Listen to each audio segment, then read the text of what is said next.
my dear brethren, let us just bow our heads for a word of prayer. Let us pray, please. Gracious loving Father, thank you for your love towards us. Thank you for your grace towards us. Thank you for your mercies towards us. May we walk in obedience to your commandments. May we do that which is right in your sight. For your glory's sake we pray. In Christ our Savior. Amen. Amen. Okay, my dear brethren, we have dedicated this time that remains to question and answers. I know some of you all have been having some theological discussions and things like that. And as a result of that, a lot of questions have been generated.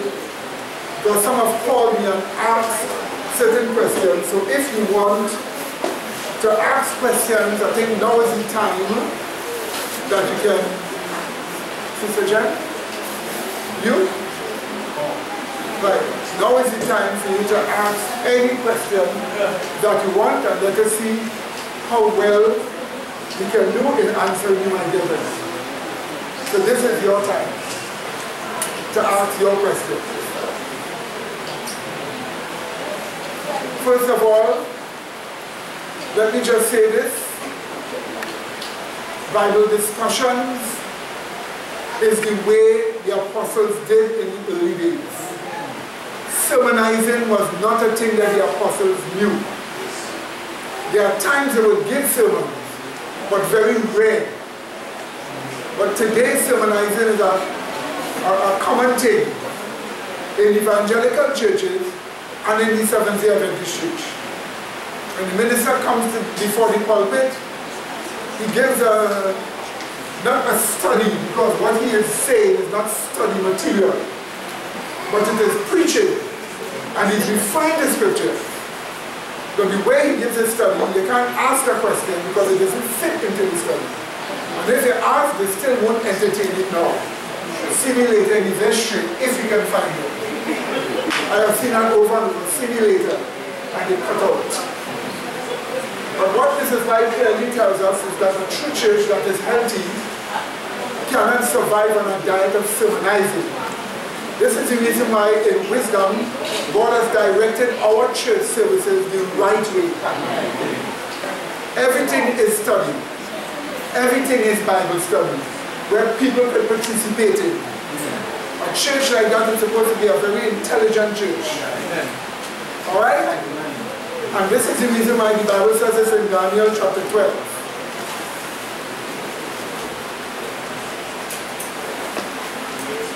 Daniel chapter 12.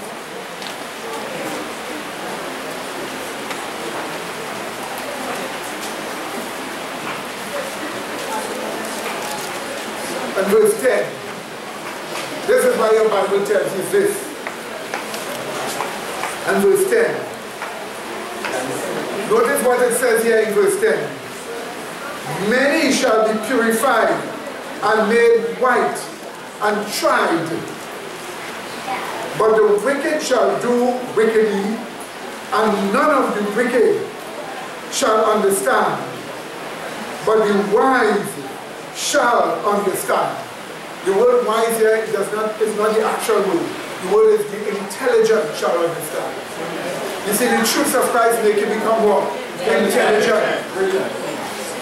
And here we are being told, as a result of those who are intelligent in the faith, many will be made white and purified. So this is telling us of a period of time when the gospel is being preached in the last days. And as a result of the gospel being preached in the last days, many will be made white and purified. But the people who will do it are the wise or the intelligent who understand. So if you have a church service that is calculated for people to understand, to become wise and to understand, that church is going to produce a lot of wise people that will turn many to righteousness. And this is the reason why our church services are not sermonizing. Don't you not think that one of us, or like me myself, I can't, do you not like to come up here and preach a sermon? I can come up here and preach a sermon. But you see, sermon is more like talking to a person. Study is like discussing with people. That's what we need to do. We need to fellowship with each other, which is mind interact with mind. And this is the reason why in this church, you will not get sermonizing, but you will get studying. And this is the reason why everybody here has been encouraged to have Bible study. Whether they are very young, like the little child who is going to come next week, or very old like myself, it is always about Bible study to make you understand. Amen, brethren? In this church, we encourage a highest of research, a highest of learning. But the good thing about this church is it is an hospital. Because here is where you make the mistake, here is where you learn. Because the world will have no mercy upon you. But your own brethren will have mercy. So if you make a mistake, it will be gentle correction. Not ravishing you like a wolf. Is that understood? So we have the opportunity here, let us do it now. And right now, while a small time of peace, or opportunity, wrong word, not peace, a small time of opportunity is going to be open to give a global message. We need to make sure we learn for that time. So that when we give that global message, all hell can then break loose. Yes. Amen, brethren? So we have made it our business to establish right culture here with every one of us. What do you see? Right, so Sister Edith is the first one to put up a hand. What is the difference between a growing church and a church that is stagnant? Because you have some churches that are stagnant, they just old people and just, what's the difference between a growing church and a dead church? What's the difference between a growing church and a dead church? Not stagnant, dead. Huh? Especially because of youth. Right. Now it all boils down to what you mean by when you say church. When you say church, you mean the majority of the members. Because in all churches, even in the days of Paul, you always had members that were doing problems. Remember what Paul identified? That some people were sleeping with their own children. And that is in Corinth. And in Corinthians, they had a lot of problems. A lot of division between husbands and wives. They were in the church. So the point about it is, while they have a church and they have people doing wrong, the majority of the church must be growing in the faith of Jesus Christ and in obedience to the commandments of God. That is a growing church. It is advancing in light and in morality. But you also have people who are strugglers. The important point is, those who are strugglers are being given a chance in a growing church to grow. But you will only grow if you want to follow what has been presented to you to follow. That's how the Bible puts it. Here is a growing church in 2 Peter.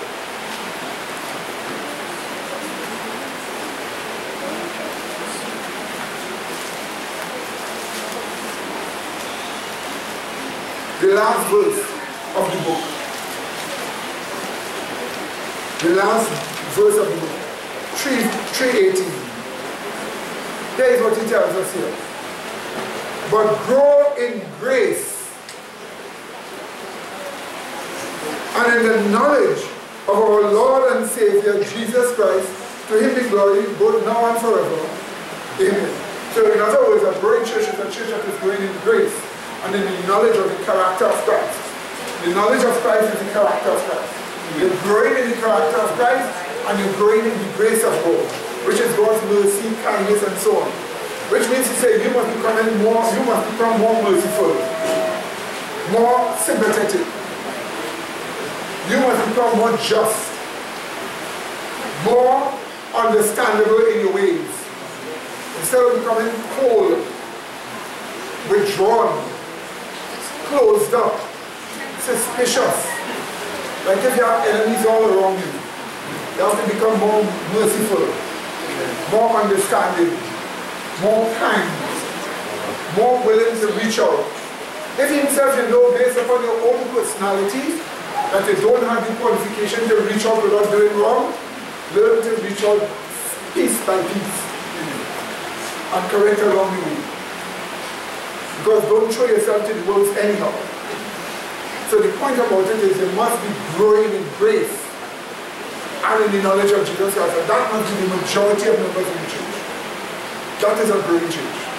If you were to ask me about Laodicea, you would ask me what are the majority going in. You see, there are certain teachings that should I say, stagnates or cuts off the ability to grow in grace. Once the church has the bad teaching to show you this morning, a teaching that tells you that you are saved in sin. No church could grow in that knowledge. It's not practical. If you're saved in sin, what are you going to grow in, the grace or the sin? If you're growing in the grace, then it won't be sin. And if you're growing in the sin, then it will be what? Grace. So if you teaching that God put you in a situation where you can't help yourself, the last thing for you to do is to just speculate and do your own ways. And if the church is a church that has great truth, you will deserve the whole organization falling away. Piece by piece, by piece, by piece, getting worse, teaching things they never used to teach before, and doing things they never used to do before. That's how you will get it. Okay? Can't say testimony. Okay? So I know you all have some theological or any other question you want to ask. How is it going? My dear brother. And then sister. In Esther 9. Esther chapter 9. Esther chapter 9.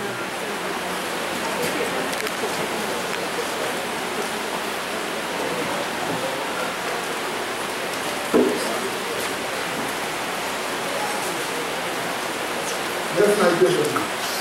Yes, I was reading the book of Esther and it shows that Mordecai, the book of Esther, Yes. and I was looking at Mordecai and Esther, they were cousins. And I come across a feast, they call it Feast of Purim, if I'm pronouncing it properly. That is in Esther chapter 9. It's verse 19. It's a feast that was held after Esther went to the king and spoke to him on behalf of the Jews, where this guy was planning to wipe out the Jews. Haman was planning to kill the Jews, and he had put out a decree, and then Mordecai took one of the posters down, gave it to the handmaiden of Esther, and then she feasted with the others who was in mourning based on the declaration of Haman. And then she went into the king Ahasuerus, and he reversed the decree after finding out. During a sleepless night, he ended up asking him to read the Chronicles for him, and he found out that Mordecai was not given any reward for saving his life with some guys who wanted to slay him after he put away his first wife. This piece of Purim, right? When I was reading it, I saw it have a similarity because it's Purim. Yeah, yeah. From the word Purim, meaning pepper. Oh, okay. It's right there in the Bible. You see, every book we have made stop reading. Where did you read? I read out the whole chapter. Alright, go to verse 24. Right. Because Haman, the son of Hammedatha, the Agagite, the enemy of all the Jews, had devised against the Jews to destroy them, and had cast Pur, that is, the lot, to consume them and to destroy them. So he cast Pur, which is a pebble. The word lot here means a pebble. So you come back, if you want to show you destroy your enemy, watch me. And you have a pot, and then you take up the gospel and you cast it out to show you when you destroy your enemy. So now they take the word Purim, which would mean like pebbles. So So let's read on. Verse 25. But when Esther came before the king, he commanded by letters that his wicked device which he devised against the Jews should be turned upon his own head, and that he and his son should be hanged on the gallows. Wherefore they call these days, what do they call it? Purim. Which we say Purim. It's Purim. After the name of forever. Therefore, for all the words of this letter, and of that which they had seen concerning this matter, and which had come unto them, the Jews ordained and took upon them and upon their seed, and upon all such as joined themselves unto them, so as it should not fail, that they should keep these 2 days according to their writing, according to their appointed time every year. Right? And then of course verse 28 tells us about Purim, verse 29 tells us about that, verse 31 tells us about that, and verse 32. Let's read verse 32. And the decree of Esther confirmed these matters of Purim, and it was written in the book. Right? So everything about Purim was settled by that time. Now what happened is this, is that the Jews eventually became corrupted in this Purim thing. Well, that is what I wanted to ask concerning, because I see it's very similar, because it's in the month of Adar, and it became known as the Festival of Lights for them. Watch this, verse 9, chapter 9. Now in the 12th month, that is in the month of Adar, on the 13th day of the same, when the king's commandment and his decree drew near, what month it was? 12th month. Yeah. So now they took up some kind of pagan lights from the heathen and began calling it Festival of Lights. Right? But not in Blizzard. And other things. So their Purim is destroyed. It's not the original Purim day. So, but then nevertheless, this is their own feast that they made up. Yeah. God didn't tell them to do this. They just do that to show the Jews got victory over their enemies. But it's something that I see. Later on the temple that would be defiled by Artaxerxes. Sorry, not Artaxerxes. By one of those, by one of those Grecian kings. Right? Later on when the temple was defiled by them, and they restored the temple, that corruption from there corrupted Purim. So then they find that it's not a good festival. We don't have anything to do with it. They start to do child sacrifice in that festival too. Well, yes, all the corruption that they used to do is done here. Remember, the magic word about Jews is only repent. They don't go further. So they will do you wrong, and then they'll just go, do their rights and repent. Then they'll go back and do the wrong. And then they'll go and ask God for forgiveness. Repent. And then they'll go back and do the wrong. That's how far their theology is. Their theology is only repent. Don't change.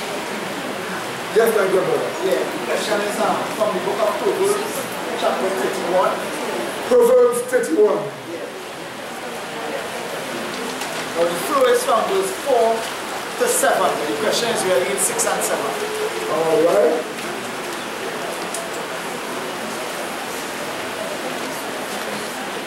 Yes.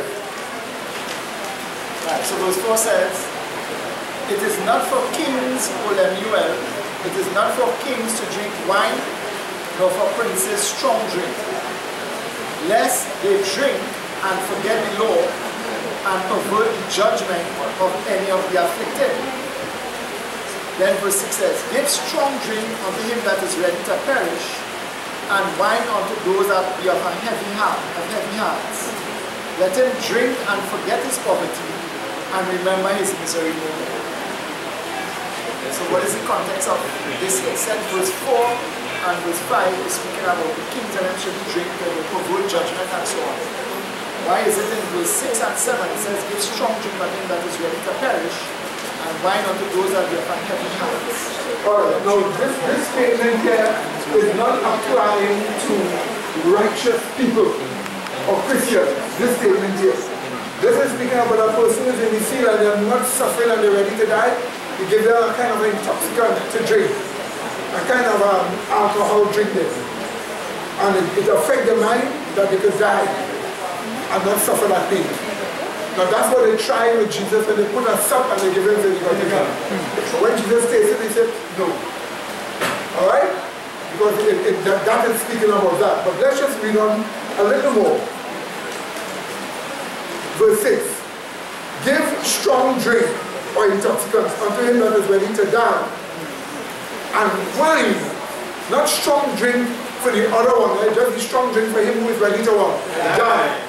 But it says, and wine unto those that be of a heavy heart, let him drink and forget his poverty and remember his misery no more. Now this one is not giving him an intoxicant, but just giving him wine. The wine, you and I know, in the Hebrew here, is not alcoholic wine. It's just juice. Like for instance, brother, you brought about what grapefruit juice here for me. That's all I took for the day. Alright, from since last time, that's all I took for the day. Grapefruit juice. He just got wine for me. Just before you go further, hold on, I'm coming right now. He bought wine for me right here in the church building, and I just drank wine. The word just means what? Juice. Right? Well, you would not have a heavy heart. No. I took that juice for the energy in my body. From the grapefruit. Right? More vitamin C.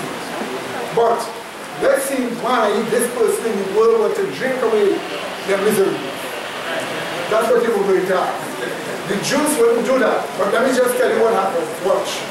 Here is the idea. They have a glass or some kind of thing with juice in it. They sit down. They drink while they're thinking. Drink while they're thinking. You ever do that? Yeah. They sit down and they're thinking over a glass of juice. That is what it means when he says drink away your worries. It doesn't mean the juice will take the worries away. It means they sit down and drink as they think about it. Let's read it again. But they didn't say the intoxicant. They didn't say that one. Let's read it again. Give strong drink unto him that is ready to perish. That's not the Christian. That's the person in the world dying on the field of battle or some kind of thing. Yeah, that one is intoxicant. That's the one. It goes on. Right? And wine unto those that be of heavy heart. Let him drink and forget his poverty and remember his misery no more. So those who have the heavy heart sit down with a glass of juice, not alcohol. It shows two different things. The poverty and the problem they're having, they sit down and they drink and they think about it. Either they get their own solution, or perhaps somebody might come and speak to them through the truth and give them a solution. But this is not saying this is what a Christian should do. This is speaking about what is done on a battlefield where there's war and trouble and somebody's ready to die. Now if it is a Christian, you know what the Bible tells you about a person who's ready to die. What to do. It doesn't say give them a drink, but give them a drink of the word. But if it's a person in the world and they're ready to die and they're boiling and they're suffering from pain, that is what was spoken to them. Give it to them that. An unconverted person who is worrying about something, take a glass of juice, sit down and take, but it doesn't say it will give you the answer. But it's certainly better than taking the alcoholic one. Right? And that is all that is telling. So, but I mean, in the case like when person is on the battlefield and they're suffering some kind of intense pain and they're with that, strong drink with alcohol is to what kind of lesson the suffering? Yeah. Like what happened when you just give them the vinegar? When they tried to give him the vinegar, that's exactly it. That actually was that verse being fulfilled here. But let me just show you something. Here is a story of something that really happened. Because we are not like we don't liars. Christians, we always speak the word. You heard about the Titanic. You heard about the Titanic that hit the iceberg. And as the movies depict, the boat literally went down this way. With the point, the bow being held up above the water. And by the time it go down in the water last, anybody who was there went in the water easy. There was a man there who was a baker on that boat. He saw many people freeze to death around him in the water because that water was so cold. It was turning the blood into like ice. So when you see the boat is going down, you think of an idea. Alcohol is making body hot and sweaty. He doesn't really drink, but he grab a bottle of whatever, and he drink and he drink and he drink and he drink and he drink and he drink. But he made sure he was on the boat. Right? And the boat was going down, and he on the ground seeing the boat go down. By the time they let him go in the water, he didn't go, he wasn't pulled from the force way underneath. But he went down a little and then he come up. While he saw people freezing to death around him, guess what? By the time the rescue boat came, he was alive. The alcohol kept his body warm, and he did not freeze to death. That is what happened. So this show you how we use it now. Ask yourself the question, did he sin by drinking the alcohol to keep himself alive?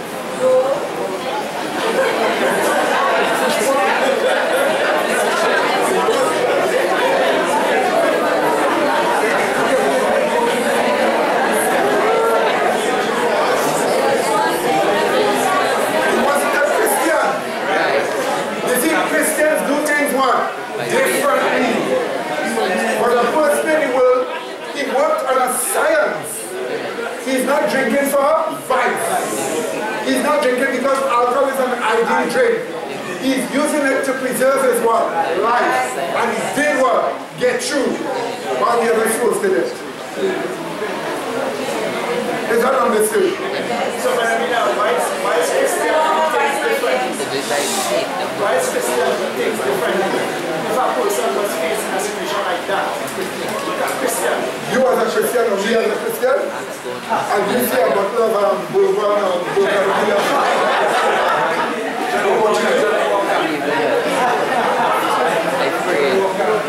let me tell you this. We are in situations, as a Christian, you are in a situation, and sometimes the situation is extremely terrible, and you do not know what to do. Extremely terrible, and you do not know what to do. As a Christian, you must have a knowledge of purpose. What's planned for you? What is it planned for you to do? Some of you, you now accept the truth. God have a long way for you to go. You think you will let you drown? No. I always use the boat. The disciples are in the boat. Christ called you to spread the gospel. The boat taken in water was a test. Master, save us, we perish. No, they didn't say it with faith. They said it out of what? Fear. Listen, all you have to do is, if I go down and drown, he master go down and drown too. How is that dying for people? He, the master, called me and tell me, you want to make me a fisher of man. How going down in the water dying is a fisher of man? A fisher of men. As a Christian, things are always different. The situation is different. And you just pray and ask God to show you a way to handle the situation, and you will handle it. As far as I'm concerned, that guy on the boat did very well for what he knew.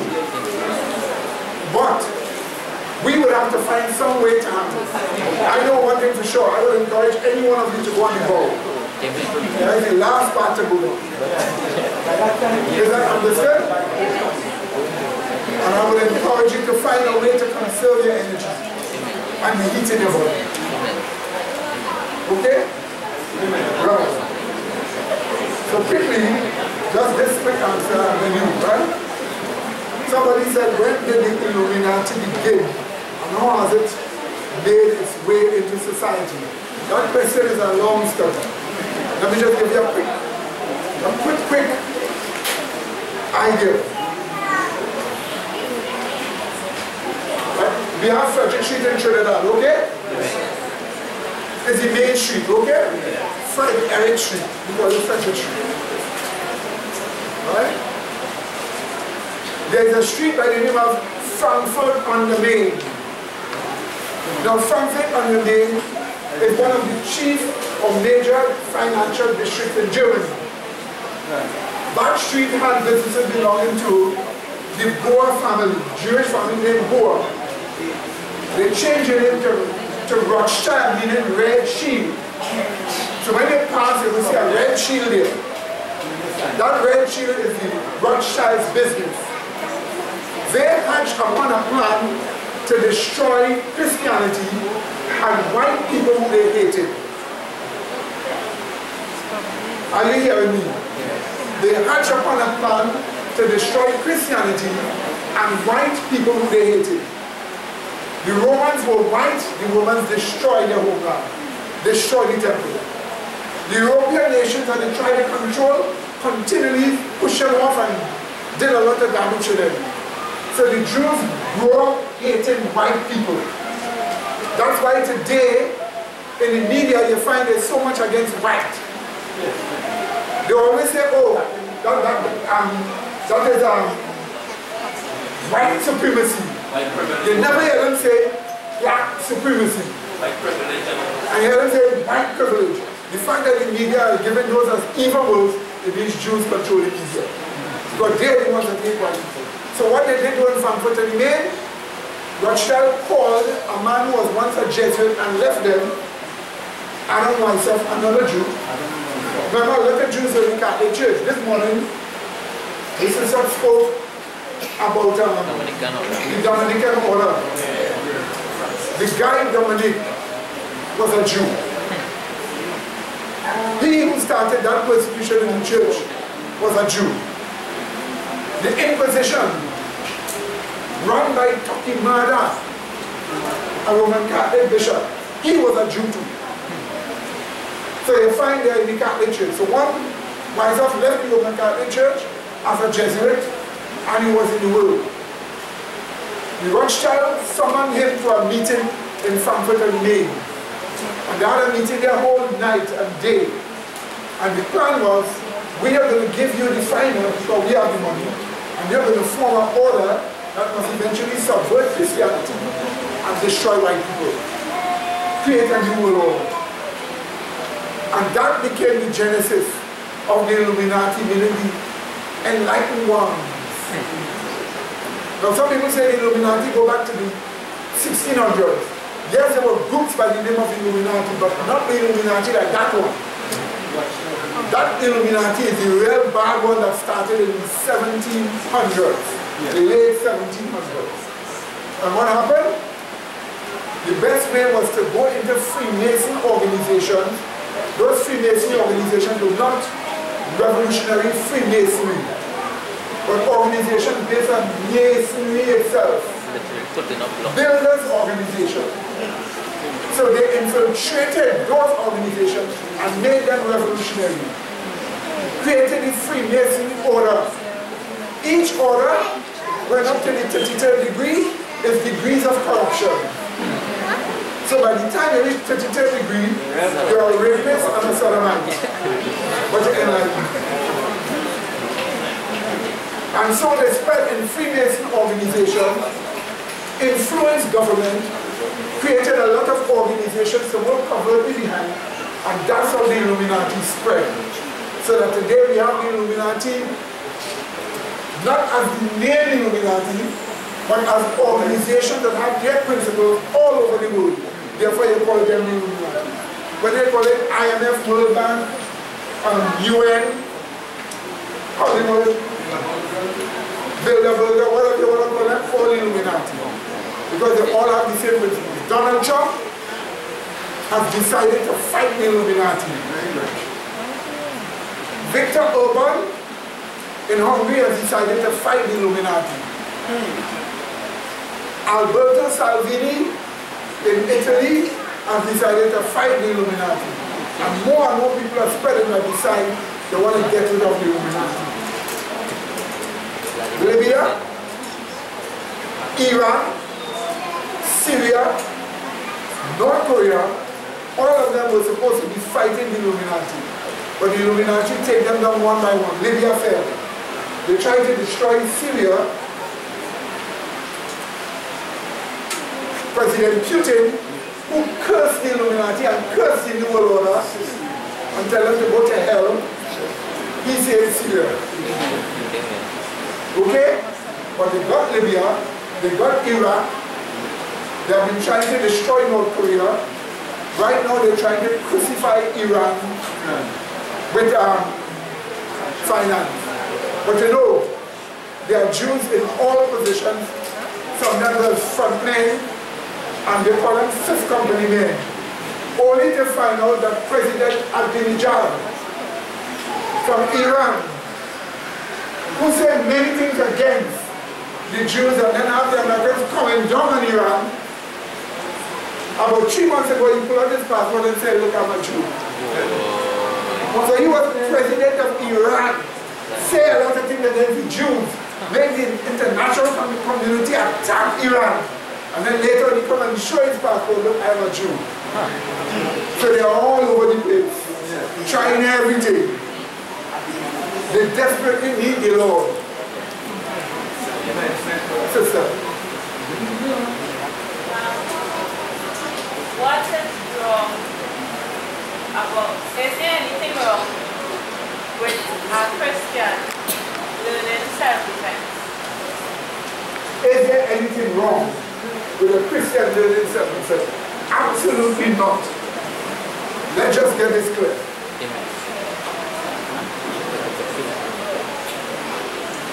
There are some techniques, especially your little daughters,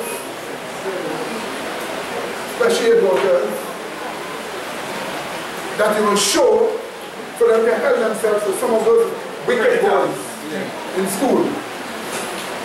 Many of those boys have been known. They see these school girls, they run, lift up the skirt and run. When the girl complains and so on, what happens to them? Nobody takes them. You think the teacher is going to do anything about that? And they make it a habit of running and lifting up little girls' skirts. But there are little boy, who is going to put them in prison for that? Nobody. If a big man do that, there is a charge. But if a little boy do it, that is not a charge. You have to teach your daughter how to defend herself. You don't have to teach her to cuff down the other person. You have to teach her how to dress properly. But if the skirt too long, you can't have enough time to do it up. Okay, too long. But you must know how to push off his hand, how to maneuver herself, and how to defend herself to a certain extent. The daughter must be taught those things. Sometimes the little boys must be taught those things too. You can teach them simple methods of self-defense, but not like to puff down and fight and to beat up and bust them out and kill them and so on. You can teach them certain methods. But always tell them, before they do it, pray and say, dear Lord, please help me and give me strength in this situation. And then God will show you how far to go. Because sometimes it will be necessary for you to stop a person with restraint. Many, many years ago, there was a guy that attacked me. Many years ago, I was still a Christian, and he attacked me. But a miracle happened. There was a cactus tree with all kinds of pickles on it and so on. And as he rushed to attack with his weapon, I quickly grabbed him and the cactus tree together. So his whole back was in the cactus, from my hand only. And I told him I will not let go until he behaves himself. Amen. And after so much cactus, he swear he will behave and let him go and behave. He never did anything ever again. But he listened to the truth after. I you see, so that's what happened, but I could have done more damage. I could have done more damage. Because I used to, in the world, learning karate and all judo and all this stuff and so on. So I could have done it, but it doesn't help. As a Christian, you can't just depend on yourself. So, amen, brother. The situation is necessary. Oh, do I have a little thing evangelical? Yes, yeah. I still have this card on my hand here. I still have the small cut on my hand here from that little evangelical. Yes, I get it. Right, so you just give them a little training. Show them enough as is possible. I have done so to some little girls. Right? I used them downstairs. Some of the sisters and them, some of them are grown up now. They used to come to me and tell me everything that happened in school. It was very bad. So I trained some of them how to defend themselves. And guess what? They got through and was able to help themselves. What do you say? And kept themselves from trouble while the parents didn't tell them how to help themselves. Right? So you have to know how to do it. Yes, as on the topic of self-defense, right? There are varying types of self-defense, for example. Right. I said there are varying types of self-defense, right? For example, this morning, about 5 o'clock, Sister Shell woke me up and told me that a snake in the enemy. So I got up. I have certain tools. I have certain tools that I want to call it lucky man. Distance it. That's it. There's some blocks piled up and the snake coil around and the head coming out the block. Just goodly wait for it to get turned. So I walk in. So I just say that to show I know certain sisters here, they should meet a situation like that. That will be a challenge for them. But not only the sisters. No. I will say this. I have observed on 2 occasions. Don't get vexed with me. This is what I observed. One guy. Well, let me put it this way. No. A lot of brethren have property in a certain area. And the area is jungle. And hardly would you see a brother or the brethren walking with a cutlass there. They require it, the environment, they require that as a basic tool. Yes. No, I ain't seen one person I seen walking with one, and that is Brother Aaron. And one guy from one village, from one little old house, walking with one little cutlass and intimidating the brethren. So much so on 2 occasions. I see the brethren and them running like if demon chasing them and running across and saying, look, you don't reach up to the bucket. So I have to ask myself the question, if this one guy is using one little cutlass to drive fear in so many of the brethren, what about if the brethren, now understand me here, walk 10, 12 of them. So if he has one, I want you to look, you see 12 brethren have 12 cutlass. And this is what he trained his mind up, said, this is what is good faith. Then how would you think he will hands off? But I mean, you have with his cutlass now, and 2 of the brethren take out the phone and film him with this cutlass, threatening them, and then go and take the actual film to the police and show them, look, this guy with this cutlass was threatening them. How fast you think, and then you can jump in the van and show you, how fast you think they will come to him? Police? I have no confidence in the police. But pray and say, Lord, let them do the job this time. Yes. And I provide the evidence. Right? But I would still suggest, Brother B, that considering the environment in which they are, we probably don't know what is a cascabel. A cascabel is a very ugly looking snake. And it is big. It is tied up like dog. It's not poisonous, but it bites you up. It bites you up. And to meet one of that in the back there, one of you all would glad you have a cutlass. At least have your weapons to protect yourself from the snake. Yes. But as I said before, you know, imagine I get up and meet a snake along like from the wall here to all here, inside, on the roof, and the snake is like a yellow and white. Huge one. So I take a stick and so on. But she stayed naked, go snake, don't want to go back to the bed, she go outside. So I didn't kill it. And it went, and when I went back in the bed, because it was right back there. So I take it again, this time, it moved slow. So I took it again, and this time it was so heavy. I had it around the stick, I carried it outside, and tried quite on outside. And because when I ran back, it was back there again. What do you think you should do? I also put it to sleep, but it was like if I was killing a human being. That a crime to kill that snake. So it's not easy to do those things, but at least you must have balls of what? Sympathy, move where you have to move and do what you have to do, and don't be vicious about it. Okay? Not everybody should wave a cutlass in your hand. But now let's please theology.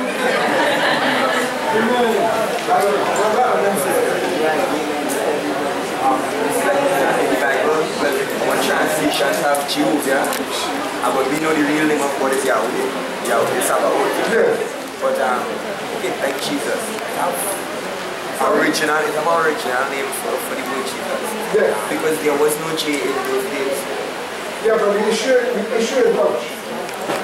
Every alphabet, brethren, every alphabet ever used, even Moses and Moses were invented by man. And guess who? The Canaanites. Who used to sacrifice children, have relations with animals. As I God told Israel, don't take their animals. Remember Saul bringing a whole different animal to sacrifice to the Lord? After human beings done bugger than animals. So that's why God said, don't touch those animals, don't bring them, kill all of them. And it's from those people that the world learned to write and learn alphabet. So there's no sacred alphabet, all alphabet is just common alphabet for men. Some people just use what they want to use. Watch this.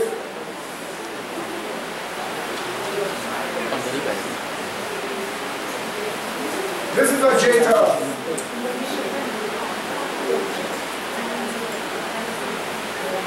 Okay? Some people, they take a T and raise the sides of the T. What they get? Why? See? And some people still keep a T and call it toe. Right? All the alphabets these alphabets have a lot of wicked significance in them, whether it's J, T, Y, whatever. Right? Watch this. How do I spell sun? S-U-N. How? S-U-N, sun. Where's that? How do I spell silver? S. How do I spell snake? S. The S literally as an alphabet is a symbol. So there's no sacred alphabet. So every person want to use a J or certain time or a Y, doesn't matter. But if you want the pronunciation of the actual word, that is different. Now the pronunciation is important, but it's not so important in some instances. In work where I used to work, there was a good friend of ours. He was Latino. His name was Jesus. Every time you say Jesus, what are you saying? Jesus in Spanish. But it's Jesus. So the sound doesn't mean it was blasphemy because I was saying Jesus. But I call him Jesus. Right? So now, the word Jesus is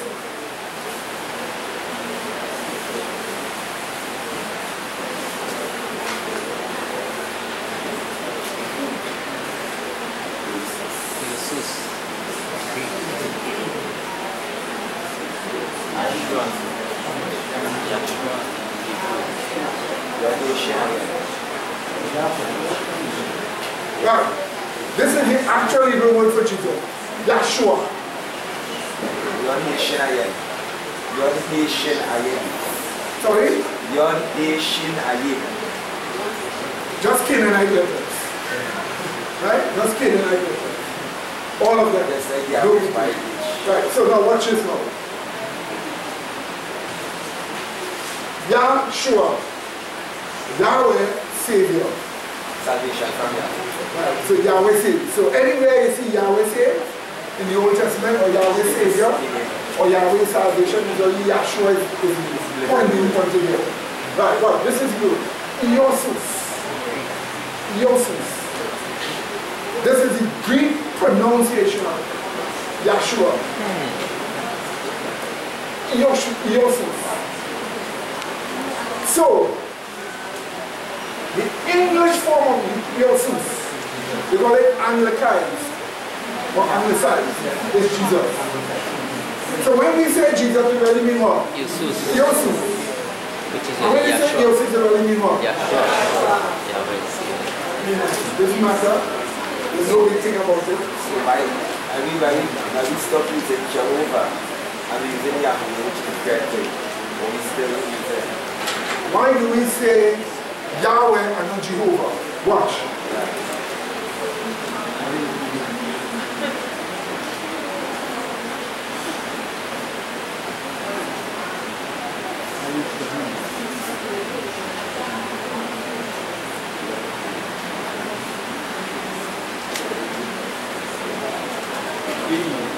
Okay, right?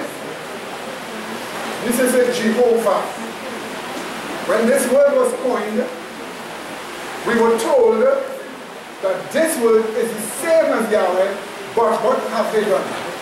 Since they use a J, as he said, keep the J there.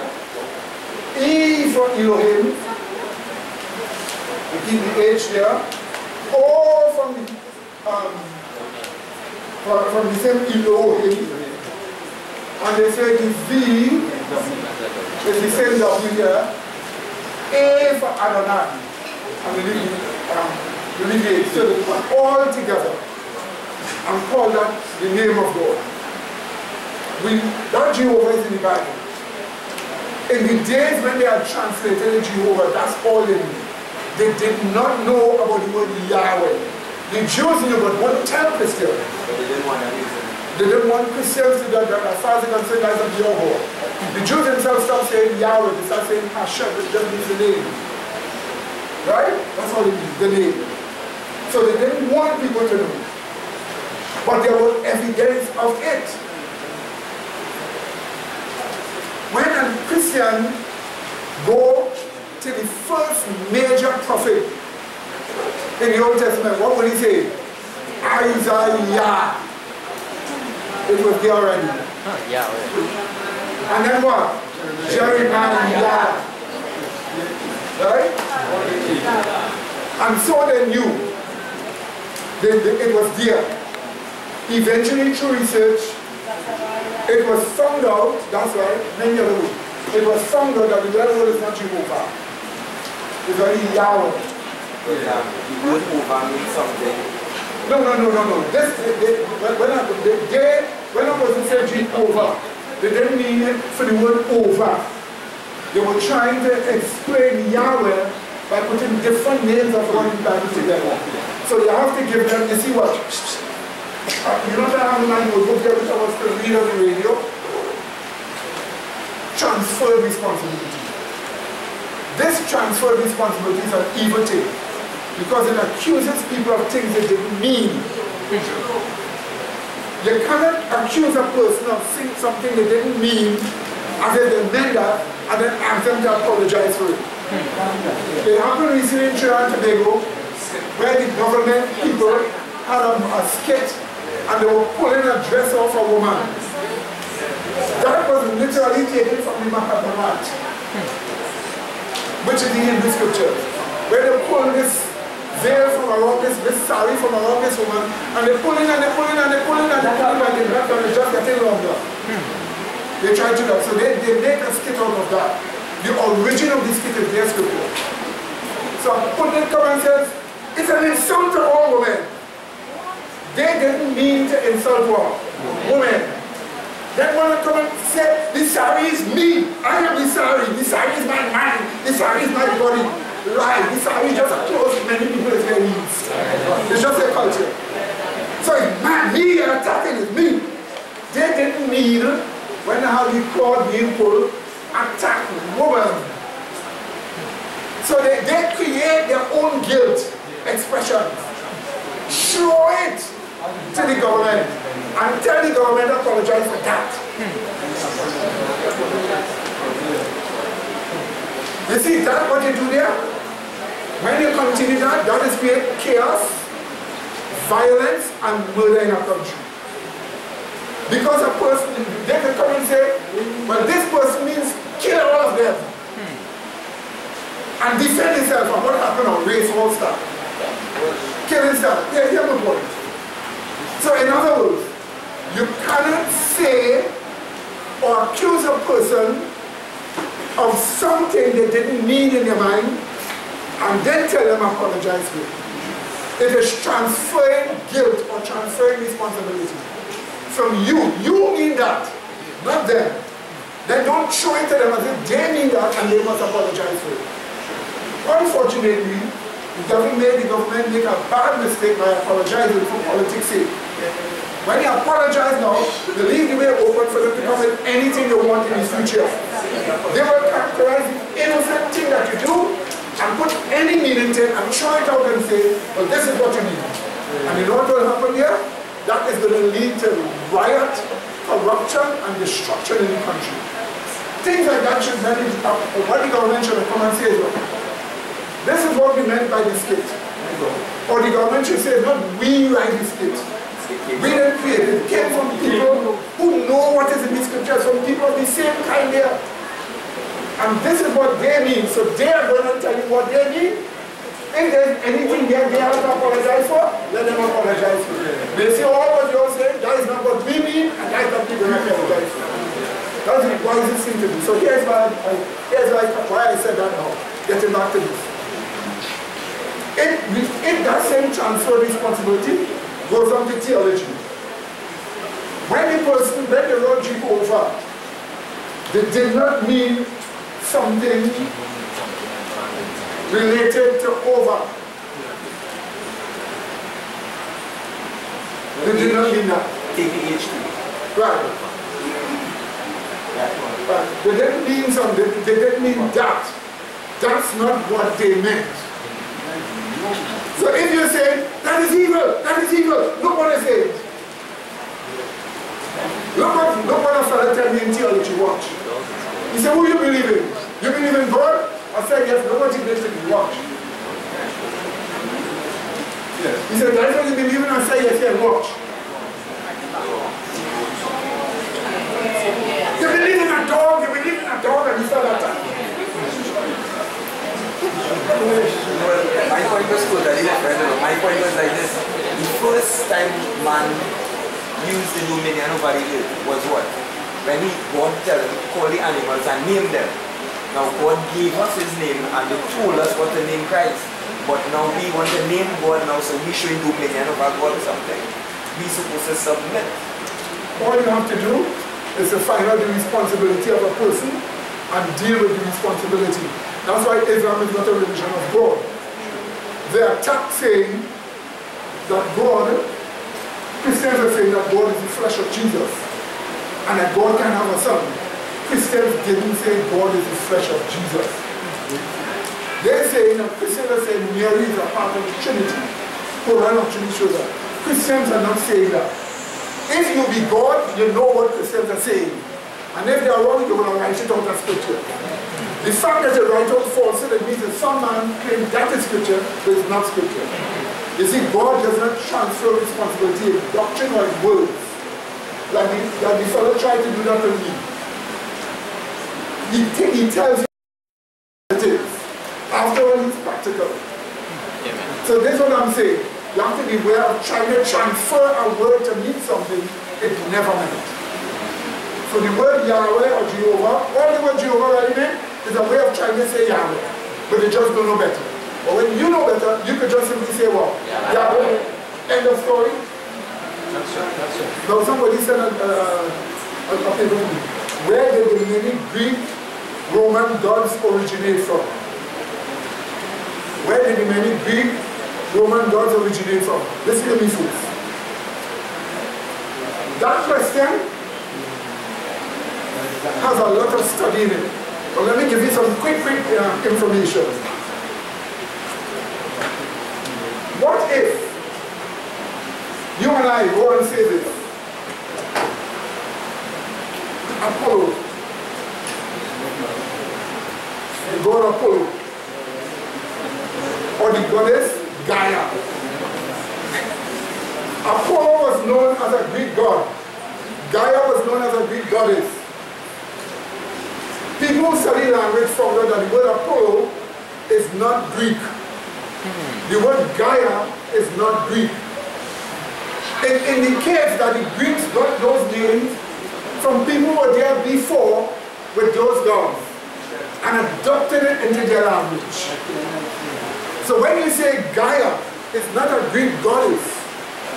When you say Apollo, it's not a Greek god. They became Greek gods and goddesses. You had the goddess Diana, and there's another one, the violent one. Well, I don't remember that. Huh? I don't know. Another one. Yes. Among the Greeks. Artemis. Athena. That is not Greek. So you know they got it from the Canaanites there before, you know that. So here is where those gods and goddesses came from. The gods and goddesses of the Greeks were really transferred form of Nimrod and his mother, who were worshipped as gods at the Tower of Babel. So their names spread all over the world, since that's where the confusion of tongues came from. And people went in those different areas actually worshipping those gods. That's the reason why over the years, watch me, over the years, more than 1,000 years, they found that all the male gods that were worshipped were born on the same month. The 10th month, the 25th. Some of them off a little, the 24th and 23rd. So then what did one of the Roman emperors do? When he wanted to put the birth of Christ, he took all the gods whose birthdays were from the 23rd of December to like the 27th, and he put all in one, the 25th. And he said, that is the birth of Jesus. So it comes like if the same God, Nimrod was born on that date, 25th of December. It comes like the same date of that God, as he called himself Nimrod, spread, the days became changed as the climate and different areas and geographical areas changed.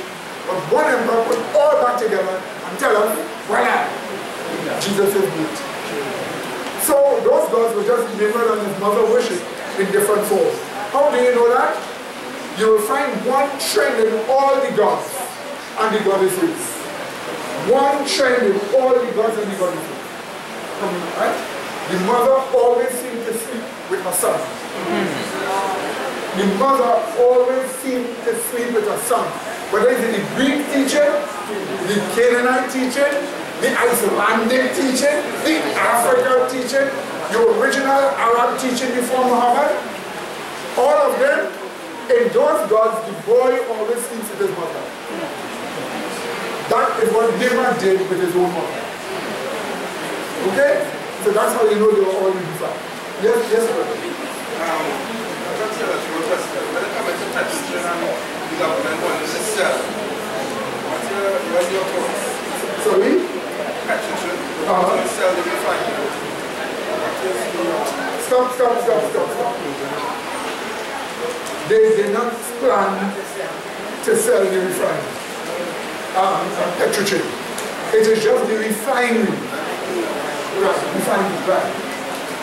And it is the part of the refinery that deals with oil, not the part that deals with cooking gas. So the refinery part of it will still be giving you cooking gas. But every cooking gas you get is subsidized by the government. They don't follow world prices from you, they subsidize it. It wouldn't interfere with that. But here is what happened to Petrochem quickly. The union, from the days of Eric Williams, from the days of George Hughes, fought for bargains for the workers, but the bargains were always exuberant because we were oil. So by the time you come to 2016, our water carrier is getting $10,000 a month. So that the bill of Petrochen, 63% of their profits goes to paying salaries. And that is not the salaries of the elite, or they like to say the 1%, but the 1% giving them food in the mouth. No, it is the normal people's salary. 63%. No oil business in the world, or no business in Port of Spain runs that way. None whatsoever. As a result of that, the union was responsible for running the company down, until it reached that stage where it was unsustainable. The price of oil fell very low, the profits were very low. The previous administration took billions of dollars from the National Gas Company and transferred to other things. Money was not spent to repair equipment and pipes and gas lines and all these sort of things in Petrochen. As a result of that, all equipment was there. Production was down. And it reached so much that every barrel of oil produced to sell was a loss to the government. So let us assume, I'm just giving you this figure generally. If it would take $50 to produce a barrel of oil, the sale of the barrel of oil was about 45. So every oil they make, they're losing money. And so the debt begin to what? Increase, increase, increase. They have not paid revenue to the government for about 3 years. To the point that they owe the government more than $3 billion. Not just only that, they owe, what was it again? $80 billion for the debt. If the government is to service the debt of Petrochen, here's what they have to do. Every month, they have to come up with 800 and change million US. Who in a right mind will sustain a business like that? Notice it, every month, money that can go to build roads for you and I, you have to pay 800 something million US to sustain it. They couldn't do it. So rather than sell the company, nobody want to buy it because it's in debt. They decided to just do one thing. Close down one part, the refinery, which produces oil. Produces products, not and other products, yes. And here's what, petroleum products actually. right, and here, yeah, petroleum products. And here's what is going to happen. If they close it down, they will make much more money than if they fund that. So the best thing to them was to save money was to close that down. But here is the point. It will amount to about thousands of people losing their job, about 2,000 change. The bill to pay severance pay to them will pass $1 billion. How can $1 billion pass $1 billion to pay to 2,000 change? It means when you are calculating for salary, it's based on your what? Salary, so the salary was what? Exuberant. Some people going to get millions of severance pay. So here's the point now. Here's the point in all of that. Pay them the $2 billion, borrow to pay them, but the money you will save, they will make more in the long run. And you're not going to pay 850 something million US every month. So the country will save bleeding money. The government minister was right when he said, if you don't act, it will bankrupt the country. And you're not going to, you don't want the government to take 850 something million of your tax just to deal with one organization. That the unions made to go and become what? Out of hand. So I am saying, It's a wise thing that they have decided to do. I am not in politics. And by the way, this will be the same government that will pass this on the road. So I am not in politics. But what I can tell you this important thing is that it is a wise decision. And that's what is happening here. You will still get your cooking gas. When you go for gas at the pump, for your car, the cost will be the same. Importing gas and oil for TT is much, much more cheaper than producing it from the oil company. That's why this happened. Now, somebody quickly say here, when a person is converted, how do they deal with traumatic events of the past? And one said this, some ask if Adam and Eve have Cain and Abel, where Cain got his wife from. The Bible explains that, the Bible shows that Adam had daughters also, and then Cain would have had to take his sister. But at that time the gene pool was better, so it would not create the problems like now. So that's why don't get married to your sister now. Oh, this is the last one taken.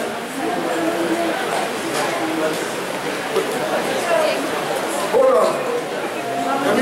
Now hold on. Okay. 1, 2, 3, and then this one. Our time is back. Let's deal with the two here. How to get people to stop lying on me. What to do.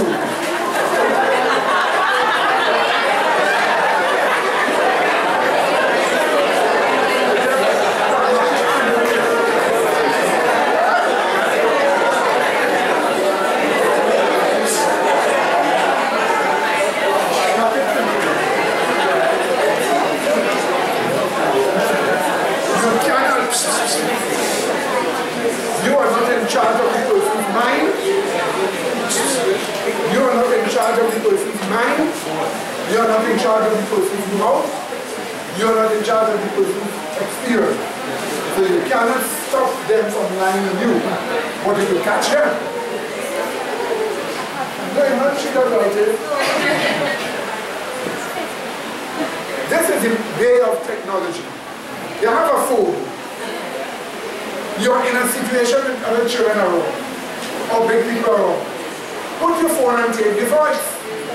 Or if you can film it. And have it there. They don't have to know. So any situation that turns into a lie, you can pick the juicy every day. And that's how you must go again. But you have to move smart, you have to move wise, and you mustn't be troubled when people lie on you. People will always lie on you, they lie on Christ. They said Christ was with John. Because John leaned on Christ in bosom. They said Christ's father was a Roman and his mother was a prostitute. They lie on Christ in many ways and he ignored it. People lie on me always. I am told I have 2 children now in South for someone who I don't even know.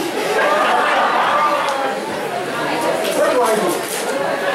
Do not worry yourself. Do not worry yourself following up lies to try and prove your innocence. It's not your work. All that live godly in Christ Jesus shall what? And what cares what to do? Just wait. As you are continuous in the Lord, you will gain the victory. Remember, you're not serving men by trying to build men, by trying to preserve your image in front of men. Jews do that. Jews do that in Hollywood. You're not seeking to build your image before people, but then you think of you as a dog, a beast, a human being. You're not trying to do that. You're just living after God. What do you say? And what they think, they're responsible. You just give them the truth. What do you say? Now here's the better one now. I want to deal with before I take it. When a person is converted, how do they deal with traumatic events of the past? Let me illustrate something on the board here to that. For that, okay? I think I can get rid of this, right? Yes.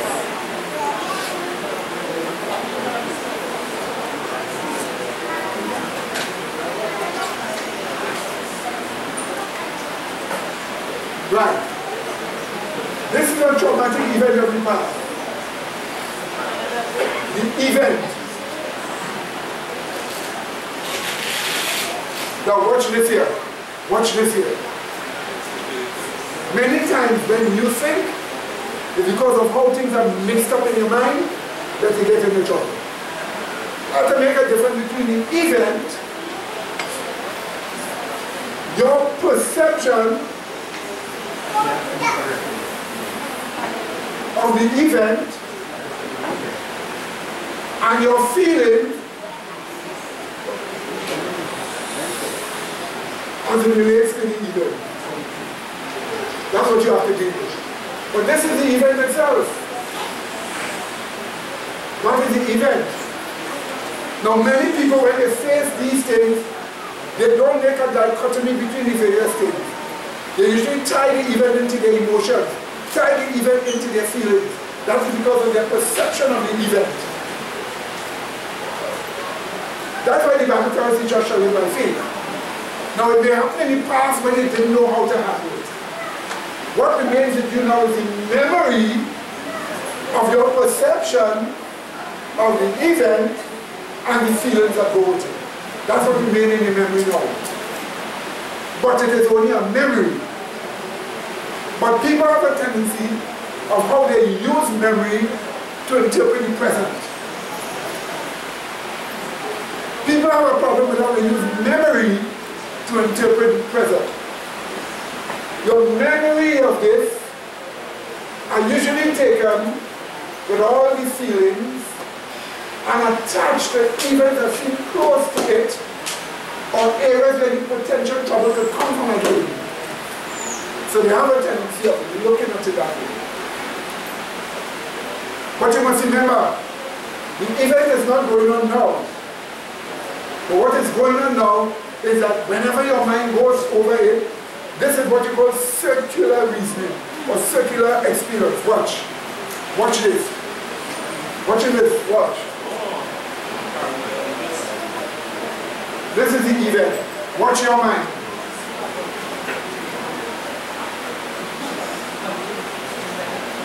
It keeps going on the event. Every time it goes in the event, the emotion gets traumatized. So that's circular kind of reasoning. You see, that's what faith does. Faith breaks down how you view the event. So when you look at it, you look at it with peace from the truth. That's why the answer is always look at the event in faith or with the revealed truths of Christ. Interpret the event. But if you hold it so and you're looking at it, this is an exercise you must have. You see, we have physical exercises. You also have mental exercises with knowledge. You also have spiritual exercises. You need a mental exercise to handle this. The perception of it needs to change. Let us say the event somebody was really, really wrong and it hurt you. You can now look at that with faith to give you peace. But when you look at it, it's like if you just say, this one hurt me, emotion comes. This one hurt me, emotion comes. This one hurt me, emotion comes. Every time the emotion gets stronger and stronger, it's reaching depression, but it is you that are being destroyed. Because once that gets too strong, it eventually destabilizes your ability to think, your ability to relate to others, your ability to trust people, and eventually it will just ruin you. This is the reason why the only solution to that is to go at the event, forget your perception and touch the feeling, and start interpreting to the light of faith. If there's anything to secularly reason on, it's the truth. And that way you will cool the feelings will die away. But the human mind is of such that you don't remember details of events so much when you don't go over it. Once you don't remember details, you forget the details, praise God for you. But the just shall live by is the answer. You wrote it? Brother, I remember what it is true, but the thing I was just younger. I remember you used to tell me you call out like parallel universe, like parallel universe created in one mansion. And I was subconsciously, at the conscious, I have a subconscious idea, but then your subconscious, you have a next world. The conscious has certain things, and after that, next world is subconscious. So you can't confuse, so you need to break out of that, what's up on what is the very relevant things. A parallel universe always exists in the mind of the person when they build up their own world. So they see everything different and operating in a way different to everything because they're in their own world. I guess it's that. So by the way, this is just a nutshell. We can go more into it but at another time. But our time has passed. Genesis 2 verse 17. Genesis 2 verse 17. Yeah.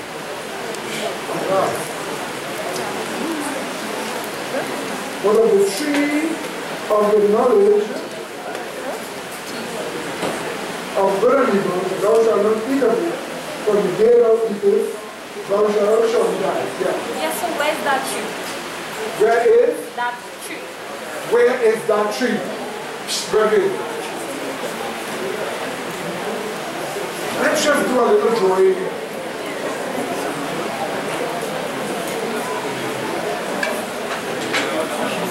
Let's just do a little drawing here quickly, landscape.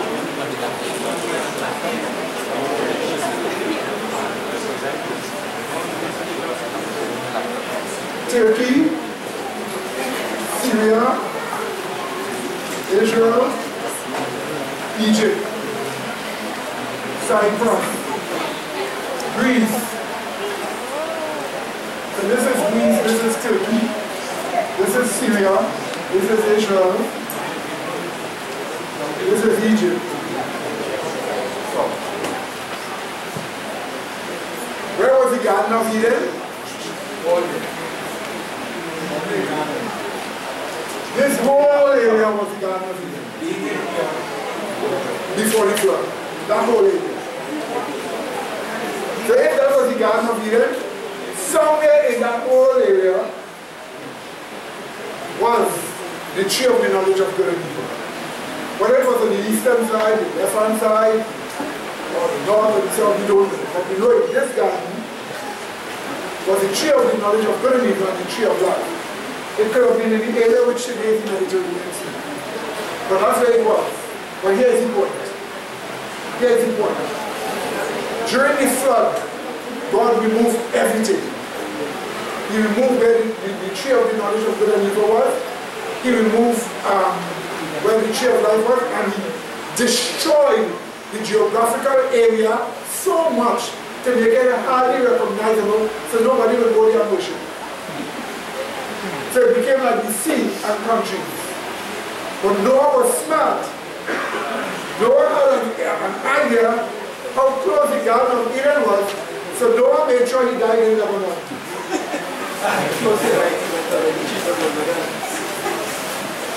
Close the way it would have been. That's where Noah died, in Lebanon. That's where Shem was also living. You remember? They were living right here. That's where Shem was also living. So when Jacob went to the land here, if you check the age of Shem and the age of Jacob, you'll see Jacob was alive when Shem was alive. But Shem was a very old man. So when Jacob fled from where he was and went there, he must have met who? Shem. And Abraham too. Right. So here's the point. That's where the tree was and it ceased to exist. That's what the rivers that are there today have a connection with that. The rivers that are there today, they are not how they were before the flood. Remember, God destroyed the geography of the place.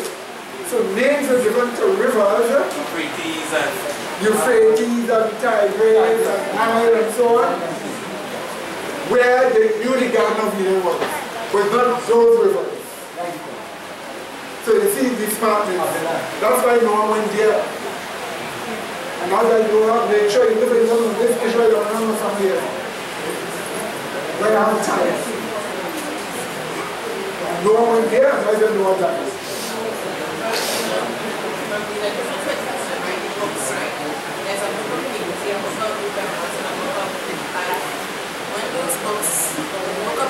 going to come when you book of books, right? The book of life, the book of music, the book of remembrance. Yeah.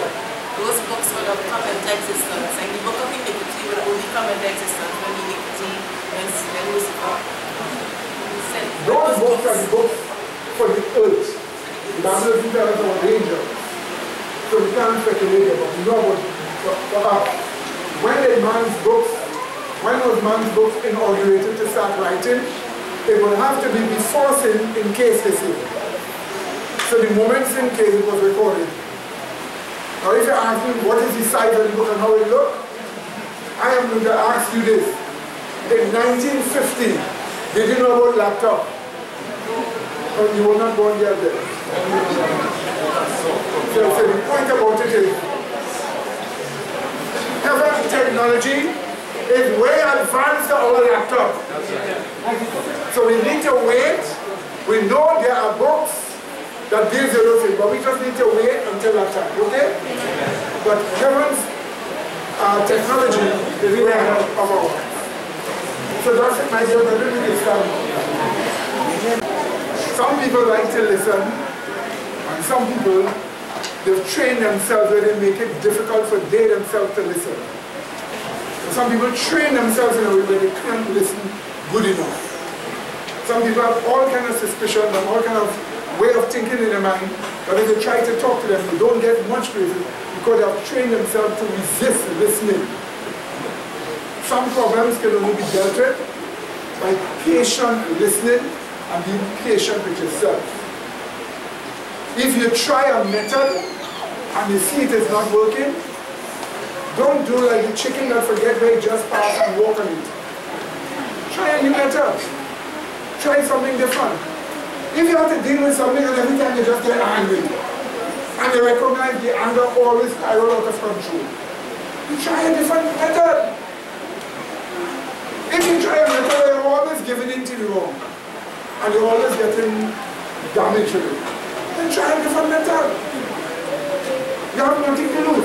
Many people are in charge of their clothes, their food, their house, and they don't get in charge of how they think. And how to handle how they think. And the mentality they hold. Is the definition of insanity?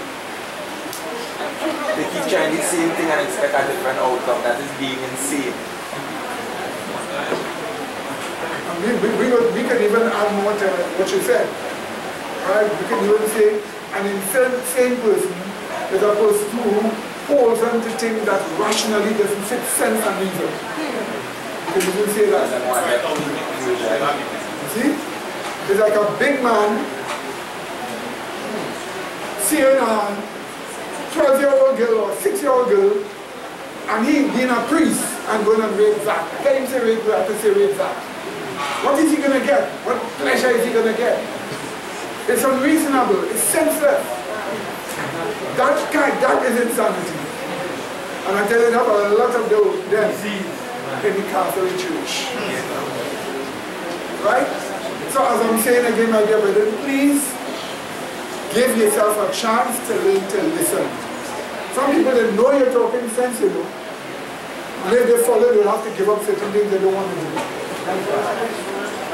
Usually when they talk to such people, they can't get anywhere because they will agree with you, but they will not follow. Or they will find a way to avoid you. Or they will find a way to avoid listening. That's why some other person right in your audience, they're talking about they just not hearing you. They train themselves that way. All those trainings are wrong. There's nobody here who should be lost. Everybody here have a chance. And the chance is even better because you're in a church that have the right culture when it comes to training people and being saved. So have hope in Jesus Christ. What do you see? Remember the big golden diamond statement. Golden diamond statement. Right? The gold diamond statement in golden diamond statement in Colossians 1:27. What does it say? Christ there, in you, the what? The hope of glory. What is the hope of glory? The hope is what you're supposed to have. But I tell you how. It says Christ in you is the hope of God. Remember that. Let us pray. Gracious loving Father, thank you wonderfully, Father, for the wonderful truths of the plan of salvation that you show us today. For the way you have blessed our hearts with faith. For the light that's shed on us abundantly today, morning and evening.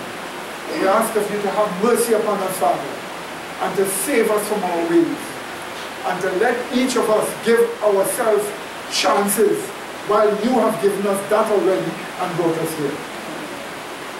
Loving Father, we thank you for all these truths. We thank you again. As we leave here to go home, please keep us safe from all harms, troubles, dangers, and accidents. And let us meet again in sweet fellowship. Through Christ our Savior. Amen.